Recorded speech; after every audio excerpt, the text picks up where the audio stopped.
काली के शिव के मनाई हो शिव मानत नाही। काली के शिव के मनाई हो शिव मानत नाही। कोठा अटारी शिव के मन ही न भावे।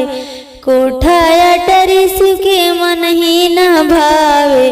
टूटही पालानी कहाँ पाई हो शिव मानत नाही।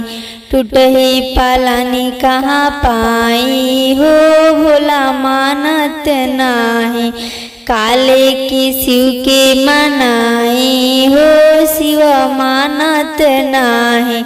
पूरी कचौड़ी शिव के मन ही न भावे। पूरी कचौड़ी शिव के मन ही न भावे।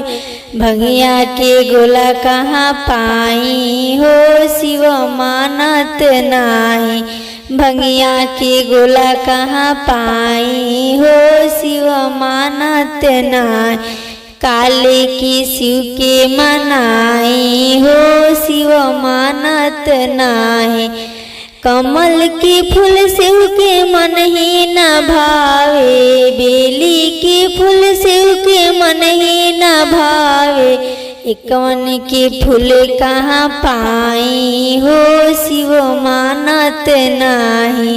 काले के शिव के मनाई हो शिव मानत नाही। जींस से टी शर्ट शिव के मन ही न भावे। शर्ट से पैंट शिव के मन ही न भावे। मिर्गा के छला कहाँ पाई हो शिव मानत नाही। मिर्गा के छला कहाँ पाई हो शिव मानत नाही।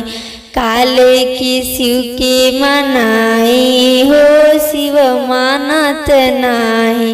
काले के शिव के मना। जूता से चप्पल शिव के मन ही न भावे। जूता से चप्पल शिव के मन ही न भावे। लकड़ी खराव कहाँ पाई हो शिव मानत नाही।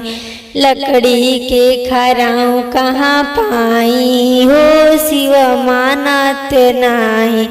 काले के शिव के मनाई हो शिव मानत नाही। हीरा से मला शिव के मन ही न भावे। मोती के मला शिव के मन ही न भावे।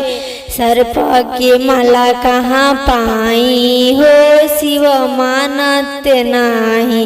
काले के शिव के मनाई हो शिव मानत नाही। काले के शिव के मनाई हो शिव मानत नाही।